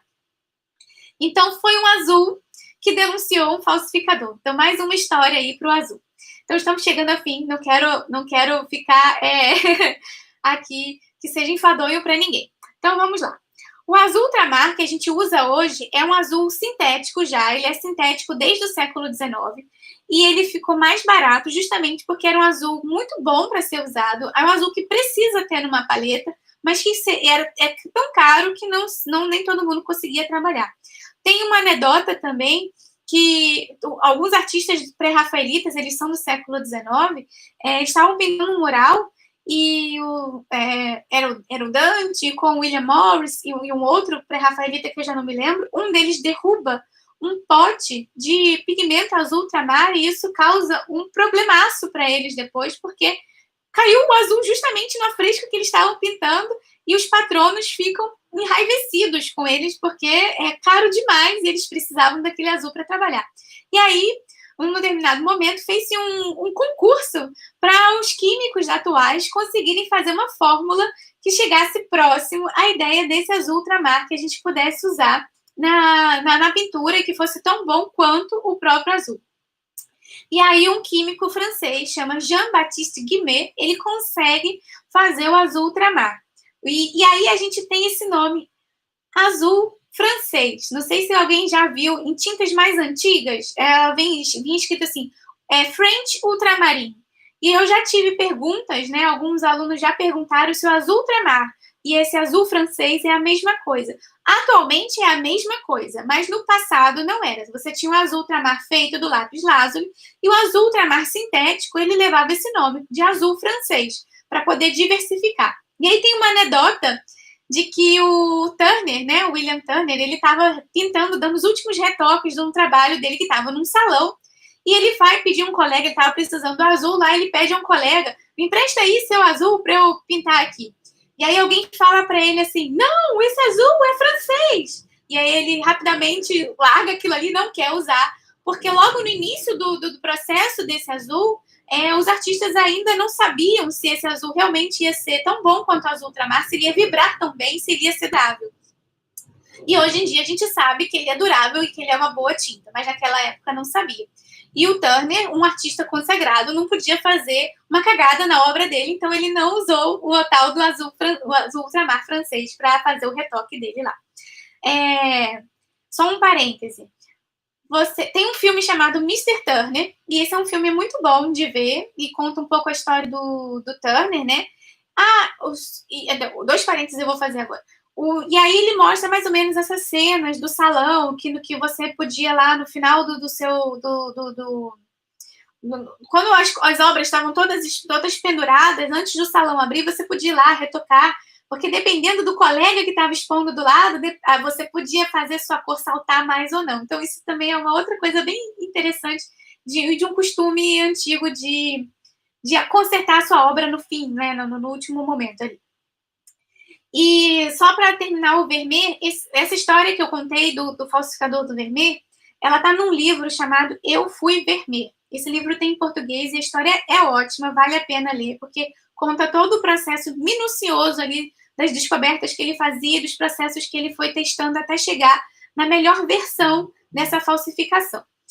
E aí o ultramar que a gente usa hoje é o número PB29. E ele também continua tendo uma relação com o azul cobalto. O azul cobalto, a gente usa o pigmento cobalto no profissional. Na tinta profissional você vai ver essa tinta à base de cobalto, mas você não vai ter o pigmento ultramar, a base de ultramar na tinta profissional. Ele é o tinta sintética também. E no estudante também vai ser a mesma tinta sintética de ultramar. A diferença, às vezes, vai ter na quantidade de pigmento que vai ter em um e no outro. Agora, a tinta do azul cobalto, você tem o azul cobalto, que é o PB28, eu acho. Depois eu dar uma olhada ali. O cobalto, eu acho que é o PB28, que é o que está na linha profissional. E na linha estudante, normalmente vai vir o PB29, que é esse ultramar sintético misturado com branco, para fazer um tom parecido com o azul cobalto, porque ele é caro para ir para uma tinta estudante. Então, a gente vai ter essa pequena diferença entre os azuis e os cobaltos. Então, e uma das frases bem bonitas do azul, que eu já li, é essa de cá. Uma manhã, um de nós, faltando preto, serviu-se do azul. E aí, o impressionismo nasceu. Essa frase é do Renoir. Eu vou falar rapidamente aqui dos períodos que eu mais gosto na face da Terra, que é o impressionismo.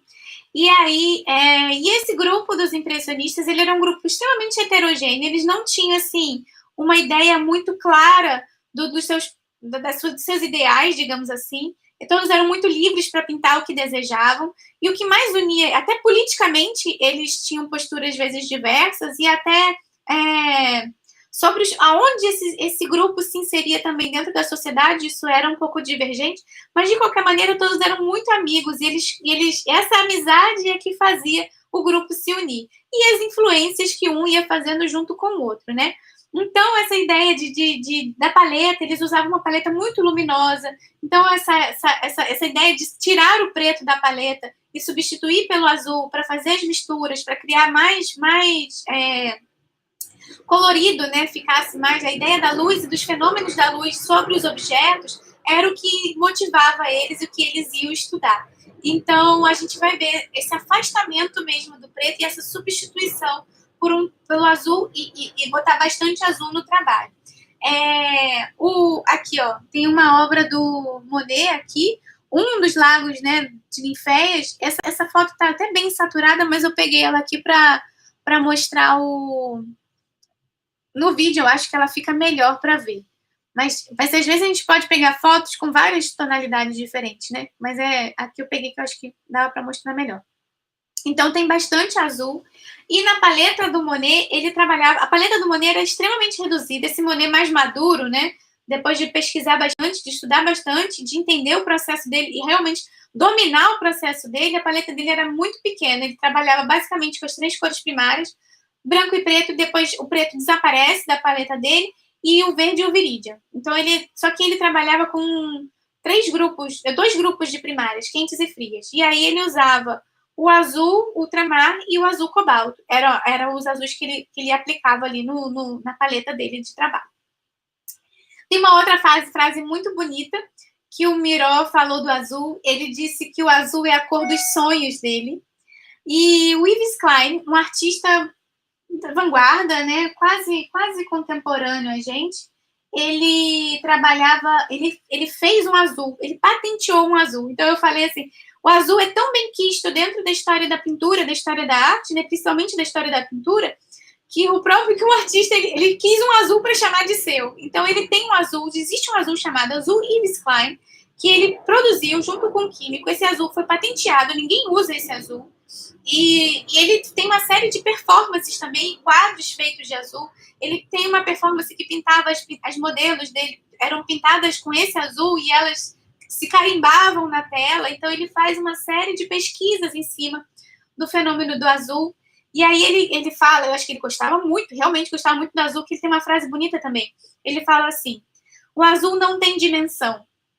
Ele está além das dimensões, aonde as outras cores não estão.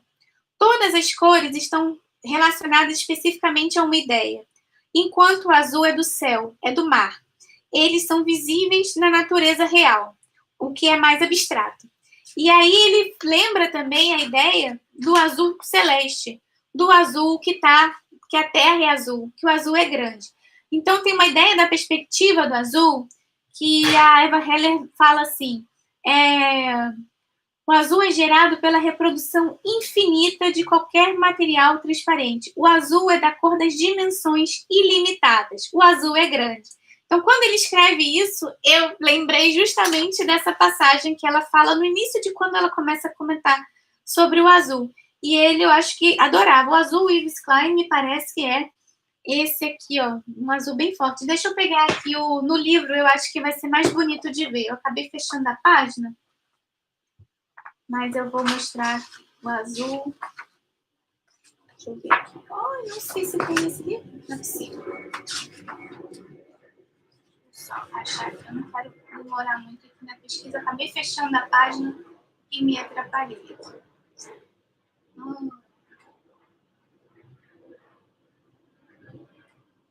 A foto. Gente, não tô achando agora. Mas é esse aqui de cá. O azul Yves Klein é essa variação de cá. É essa daqui mesmo, tá? Eu vou tentar botar nos stories a foto. Acho pra gente não ficar sem a imagem dele aqui, da obra. Deixa eu ver se eu acho uma foto da performance. Mas ele faz assim, é um quadrado azul pintado, não é nada excepcional, assim. O excepcional mesmo é a própria performance e a patenteação, essa captura do azul para ele mesmo. E só para fechar, estamos chegando ao fim dessa palestra que durou quase 1h30, gente. Desculpa. E o azul, ele vai estar também, não só nas pinturas, mas ele vai reverberar em outras situações. A Frida tem a Casa Azul. O Jardim Majorelle, do Yves Saint Laurent, é azul. Eu não sei se vocês conhecem. O Jardim Majorelle tem um Instagram e é tão lindo. Eu sigo só para ver, porque é muito lindo, gente. É um jardim no Marrocos. E a casa, né, do jardim, ela era azul. O Yves Klein, ele compra ela em algum momento. Eu acredito que hoje ele também seja... Você pode visitar, eu acho que seja um pouco até... O trabalho de museu e tal, você pode ver algumas coisas dele lá. O Portinari com alguns azulejos azuis, mas eu acabei falando aqui do Athos Vulcão. Não sei se, para mim, eu lembro muito mais do Athos Vulcão, não sei porque, me vem na cabeça muito mais fácil. Não sei se vocês... Mas acho que todos são praticamente da mesma época, né? Eles vão trabalhar com essas tecnologias. O Athos Vulcão tem esses azulejos, o Portinari tem, e até o Burle Marx também faz uma azulejaria. O do Burle Marx está no Instituto Moreira Salles, tem um dele lá. Eu acho que o Portinari é em Minas, né? Que tem aquela construção grande com as obras. É isso, gente? Vocês, depois, quem tem mais fresquinho na cabeça, aí me corrija aí se eu estiver errado. E aí a Eva Heller diz que o azul é a cor mais querida na face da Terra, onde as pessoas gostam muito de azul. O azul é sempre essa cor preferida, tanto de homens e de mulheres. E realmente eu acho que o azul é muito querido, porque o azul tem muitas histórias e ele foi usado muito dentro da história da arte. E eu digo que ele é praticamente um personagem da história da arte, né? Porque ele faz aparecer, faz mudanças significativas nos processos de química e de pintura, enfim. O azul realmente, gente, é muito bonito, e a história do azul também é muito bonita, eu gosto demais do tom azul. Mas gosto tanto e falo tanto dele que eu ganhei o livro. Então, assim, esse livro é muito bonito, ele vai trazendo... Ele é bem assim, tem poucos textos, mas vai mostrando ao longo do tempo os artistas que trabalharam azul. Eu também, apesar da gente pensar no Van Gogh com amarelo, que, né, o azul também tem um apelo ali bem grande do Van Gogh. Aqui, ó, a gente tinha perguntado alguma coisa também dos egípcios, esse aqui, ó, uma coloração egípcia, o uso do azul. Um afresco aqui do Giotto, com o céu azul também, aquela mistura de ultramar e azurita, em alguns pontos. Aqui que ela fala disso. Essa gravura do Hokusai aqui, ó, da grande onda, ela é feita de azul da Prússia. Aqui está dizendo aqui, nesse livrinho que diz que ele usou o pigmento azul da Prússia para trabalhar aqui. Deixa eu ver quem mais aqui que tem azuis interessantes para a gente falar. As vitrificações, né? Isso aqui, umas esmaltações, vitrificações. A gente vai ter a própria Holanda, né? Porque a Holanda era grande exportadora e comercializante de coisas, né? Ela recebe aquelas influências das chinesices, das porcelanas chinesas que tinham aqueles azuis lindíssimos, e ela começa a fazer também azulejaria azul. Então, quem viu aquele filme do Moça com Brinco de Pérola, aquela história, gente, da Moça com Brinco de Pérola é um romance, é inventado. Ninguém sabe exatamente quem é a modelo mesmo, a moça. Mas a autora do livro, ela conta uma história muito bonita da moça. E ela fala que o pai dela trabalhava para uma guilda, onde o Vermeer cuidava daquela guilda. O Vermeer era tipo um gerente ali da guilda, e a guilda era de pintores de azulejos. E aí ela tem os azulejinhos, assim, que ela mostra. Então, você vê como era essa produção, era muito importante, assim, para a Holanda da época. Azulejarias, porcelanas, eles tinham bastante produção, e os artistas trabalhavam nisso também. Não era só encomendas de pinturas, né? Você vê que o Vermeer tinha outro trabalho. Deixa eu ver se eu acho aqui mais alguma outra imagem interessante aqui. Um pós-impressionista aqui, azul, ó, dando tem um trabalho de distanciamento. Olha que bonito que é essa cor aqui. E deixa eu ver se tem alguma coisa importante aqui no início que eu tenha pulado. Aqui, ó, outra imagem, bem mais bonita, ó. do livro de horas. Essa aqui tá bem grandona. Aqui só tem uma, mas são 512 imagens, 512 páginas, né? Ilustradas do livro. Bom, gente, alguém tem alguma dúvida? Alguém gostaria de conversar ou falar mais alguma coisinha? A gente pode tirar algumas dúvidas agora, alguns comentários que eu tenha pulado, que eu não consegui ver. Tentei responder, mas nem tudo eu consigo, senão eu acabo perdendo a linha de raciocínio aqui. Deixa eu ver aqui. Ixi, tem um monte aqui. Minha coisa parou. Deixa eu ver. Eu não vi aqui. O índigo vem de folhas no Japão. Em São Paulo já tem plantação de índigo. Tem sim, gente. Eu vi um vídeo uma vez no YouTube. Eu perdi o link. Eu não sei, mas talvez se procurar acha. Um processo natural de fermentação para você alcançar a tonalidade do índigo para atingir. Como é que faz? Você pega a planta do índigo, coloca ela para fermentar. Então, eles usam o calor do sol mesmo nessa fermentação. E aí adicionam água a essa planta que está começando a fermentar, e desse processo de fermentação é que sai o azul. A planta não é azul, ela precisa passar por esse processo de fermentação.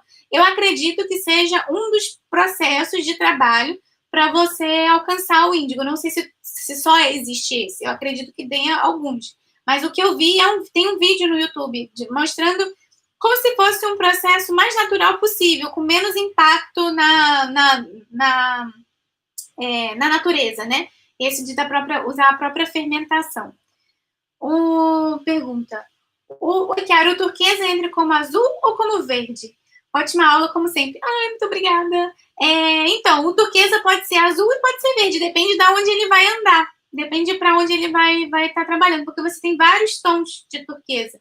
Normalmente, a gente faz turquesa a partir de alguns pigmentos específicos, tipo fitalo, azul de fitolucianino, ele ajuda a criar turquesas, se você misturar ele com outras coisas.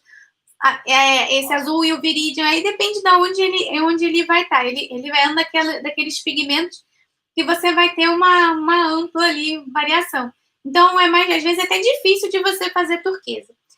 Numa caixinha estudante, a que eu já achei que dá os turquesas mais bonitos e que dá para fazer turquesa é a caixa da Van Gogh, de 12 cores, 12 a 14 cores, que tem o azul cerúleo e o viridian. Esses dois misturados, nessa caixinha especificamente, você consegue fazer turquesas.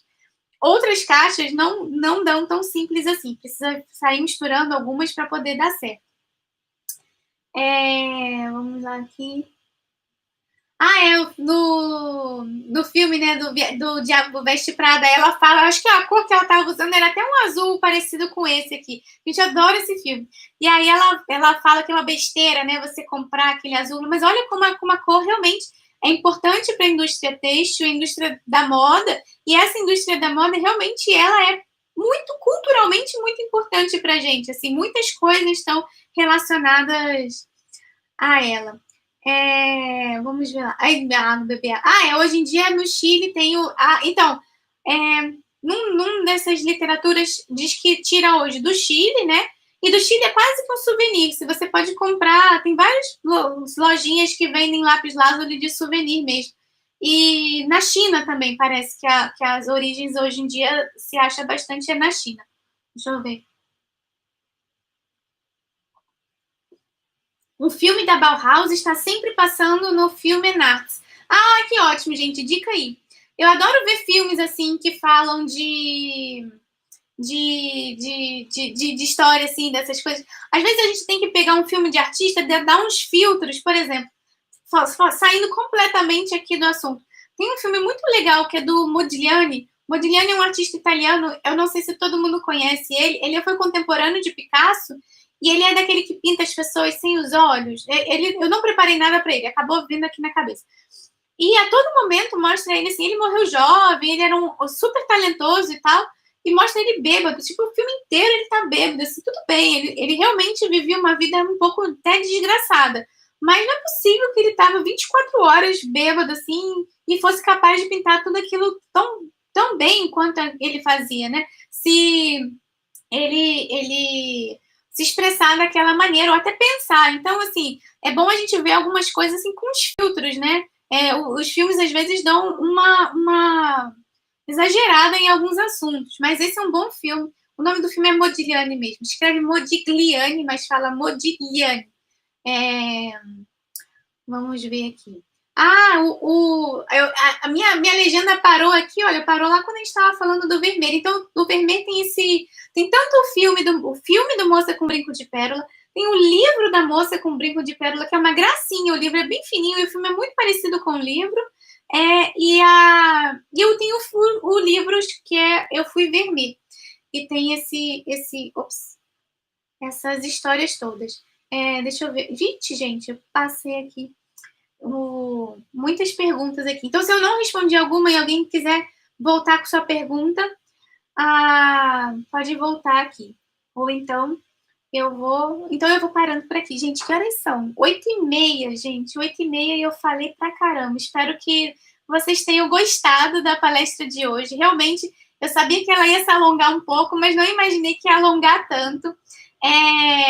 Fica aí para curiosidade de todo mundo. Essas palestras vão ficar gravadas. Eu realmente gostei muito de fazer. Algumas coisas de curiosidade, assim, essas conversas eu já tinha lá na ateliê com os meus alunos, mas dessa vez eu me aprofundei mesmo para poder conversar um pouco mais e falar tudo direitinho. Espero não tenha escapado nada, assim, mas eu usei bibliografias, eu botei nos stories e tá no destaque lá que tá escrito Color Week, tem esse destaque aqui no Instagram, e ele tá com a bibliografia dessas palestras, até tem um livrinho, quase que é um resumo desses 2 livros, que meu irmão, por acaso, um dia de um dia qualquer, ele me mandou no WhatsApp, imagine, no WhatsApp, o linkzinho do livro. E o livro é de um ateliê chamado Ateliê Editorial. Se botar Ateliê Editorial no Google, vai conseguir achar o livro. Ele está disponível gratuitamente para baixar. Então, muita coisa que eu falei aqui também está resumida nesse livrinho, mas eu senti que esse livrinho foi nas mesmas fontes que eu fui, no livro não tem, me parece que é um artigo de Philip Ball. Esse ateliê editorial é uma tradução desse artigo, porque ele é tão fininho, porque não deve ser um livro, é um artigo. Esse Philip Ball tem um livro realmente grande sobre as cores, e ele me parece ser um jornalista científico, mas que se interessava também pelas cores. Ele escreve um livro sobre as cores. Eu não li esse livro, eu li só o artigo traduzido. E algumas coincidências, né, das origens são relacionadas com esse livro, A Psicologia das Cores, e também são relacionadas com esse livro da Vida Secreta das Cores. Alguns textos da Vida Secreta das Cores são muito parecidos também com a Psicologia das Cores. Então, eu acho que esses 3 autores beberam de fontes muito próximas, ou deles próprios mesmo. Um leu o outro e desenvolveu seus textos. E, por acaso, pesquisando, eu cheguei nos 3 livros mesmo para fazer essas pesquisas. Então, foi interessante, assim, eu botei as bibliografias. Só que hoje eu citei outros livros, e que tanto esse do Eu Fui Vermeer, que não tem essas histórias não estão em nenhum desse livro, e esse aqui também, que conta a história do Azul, que é essa autora, ela escreve coisas relacionadas à moda. Eu acho que ela é uma professora de moda, e ela tem uma história do preto também, e não sei se é dela, a história do listrado. Eu não tenho essa informação, mas tem um livro também que vai falando da história do listrado, para quem se interessar e para quem é de moda. É um livro que é interessante, que fala das vestimentas, de como essas listras foram sendo usadas e simbolicamente passando de tempos em tempos. Eu não li ainda esse livro, nem da listra, nem do preto. Tá ali, nessas listas da vida que a gente tem que ler. Mas esse do azul eu já folhei bastante e tentei ao máximo, dentro da minha incapacidade de ler francês, eu tentei me esforçar ao máximo para tirar as informações mais importantes que eu identifiquei aqui. Gente, espero que vocês tenham gostado. E só lembrando que hoje é a nossa última live desse ciclo de palestras. As lives vão ficar gravadas. E amanhã é o nosso último dia de promoção dos cursos. E que a gente está fazendo também essa série de lives porque lançamos o curso de aquarela e cor.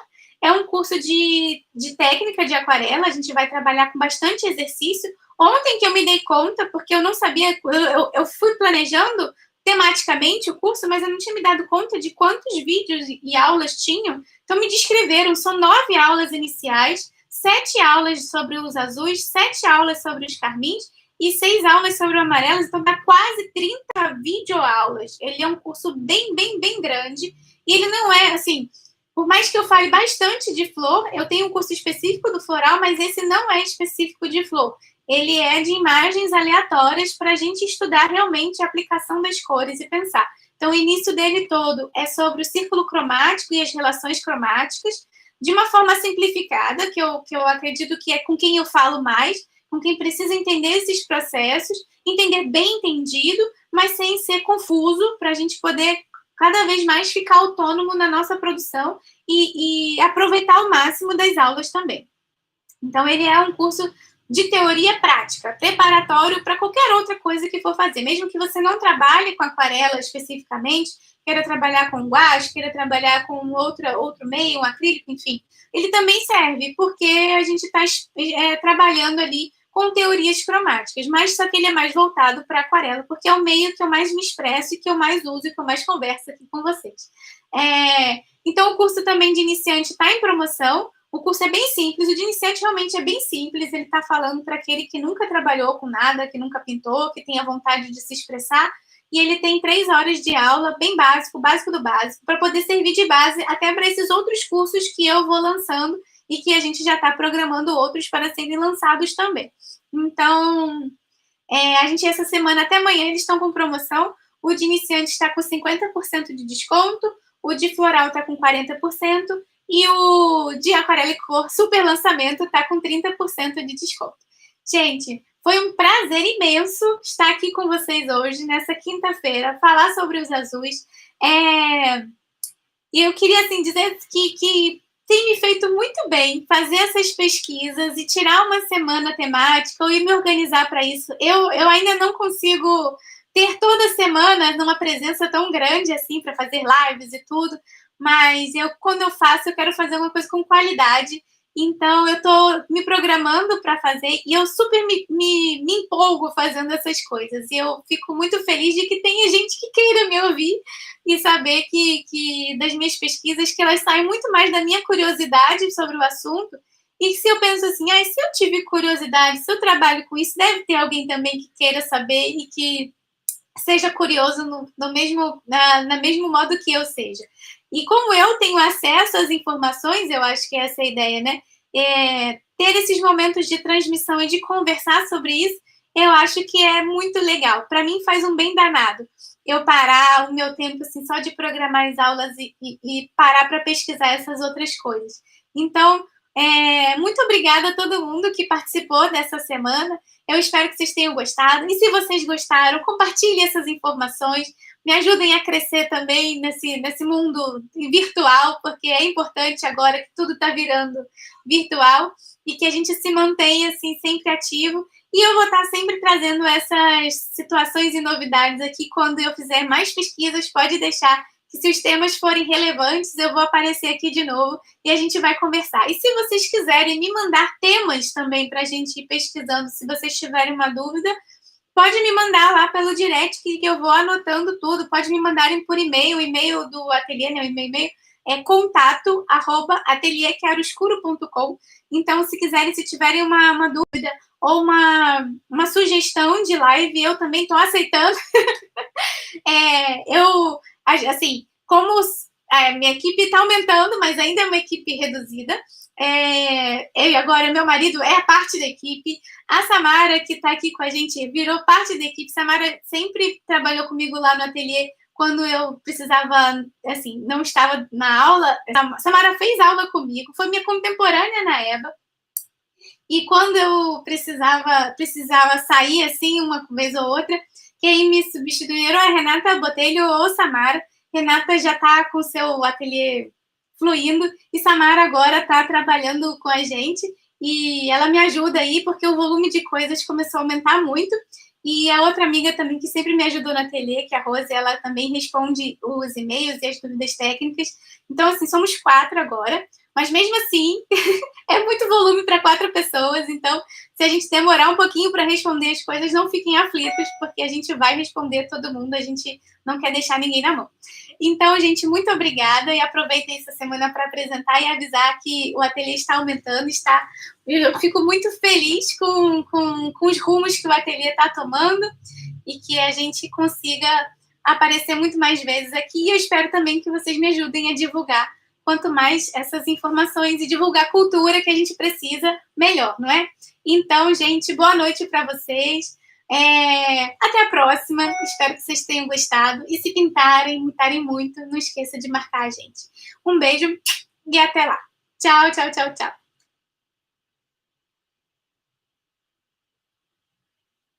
Encerrando aqui e encerrando aqui para o YouTube também. Gente, muito, muito obrigada. Eu vou dar um tchauzinho aqui e vou virar para cá. E muito obrigada por terem me acompanhado. Essa semana foi muito, muito boa. Então, vocês também que estão por aqui, compartilhem os links. Ou então, como é que o pessoal do YouTube fala? Põe o sininho. Deixa eu ver o que mais. Comentem coisas positivas. Dão o likezinho que para a gente continuar sobrevivendo é muito importante. Muito, muito obrigada, gente. Boa noite e até a próxima. Tchau, tchau.